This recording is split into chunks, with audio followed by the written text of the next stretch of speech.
আমি এইবেলি আমার জগন্নাথর রথযাত্রা উদযাপন করিম ইস্কন মন্দিরের তরফর পড়া এই বেলি আমার 27 জুন আমি রথযাত্রা আরম্ভ করিম আমার মন্দিরের পড়া এটু যাই পেলাই পাগলাস্থান হই আমার রোলিং মিলের পড়া উভতি আহি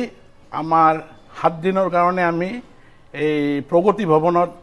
আমার জগন্নাথ দেবক তাতে রাখিম আর তাতে আমার এই 7 দিনীয়া কার্যসূচী কিবা হাতত লোৱা হৈছে এইবিলাক আমি কন্টিনিউ কৰি থাকিম 7 দিন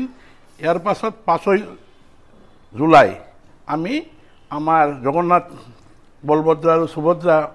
তিনিজনক আমি আমাৰ ইস্কন মন্দিৰত আকৌ লৈ আহিম এটুৱে আমাৰ মেইন প্ৰোগ্ৰাম আৰ বাকি যেবিলাক কাৰ্যক্ৰম আছে এইবিলাক আমাৰ প্ৰেসিডেন্ট ৰামপ্ৰভুৱে জনাব ধন্যবাদ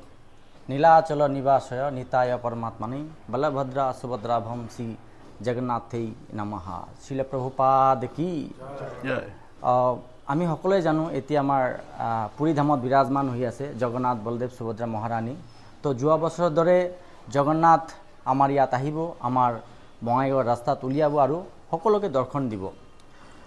জগন্নাথক আমি কলিযুগৰ ভগৱান বুলিও জানো কিয়নো কলিযুগৰ মানুহৰ ডাঙৰ এটা সমস্যা আছে কলিযুগৰ মানুহৰ সময় নাইকিয়া হৈছে সেইকাৰণে আমি মন্দিৰত যাব নোৱাৰোঁ আমি ভগৱানক দৰ্শন কৰিব নোৱাৰোঁ সেইকাৰণে জগন্নাথ আমাৰ বঙাইগাঁৱত আহিব আমাক লগ ধৰিবৰ কাৰণে 27 জুন তাৰিখে আবেলি 3 বজাত আৰু আমাৰ জগন্নাথৰ ৰথযাত্ৰা ষ্টাৰ্ট হ'ব প্ৰভুৱে ইতিমধ্যে ক'লে ইস্কন মন্দিৰ বঙাইগাঁৱৰ পৰা আমাৰ জিএনবি ৰোড হৈ পাগলাস্থান হৈ চাপাগুৰি ৰোড হৈ ৰলিং মিল হৈ আকৌ আমি আহিম প্ৰগতি ভৱনত ইয়াতে আমাৰ 7 দিনৰ প্ৰগ্ৰাম থাকিব প্ৰতি আবেলি থাকিব জগন্নাথৰ লীলা কথা সাংস্কৃতিক অনুষ্ঠান বৈদিক নাট্য নাটিকা আৰু সকলোৰে বাবে মহাপ্ৰসাদৰ আয়োজন কৰা হৈছে গতিকে মই সকলোক বিনম্ৰ অনুৰোধ কৰিছোঁ সকলোৱে যেন আমাৰ প্ৰগ্ৰামত আহে আৰু ৰথযাত্ৰাত অংশগ্ৰহণ কৰে জয় জগন্নাথ জয় জগন্নাথ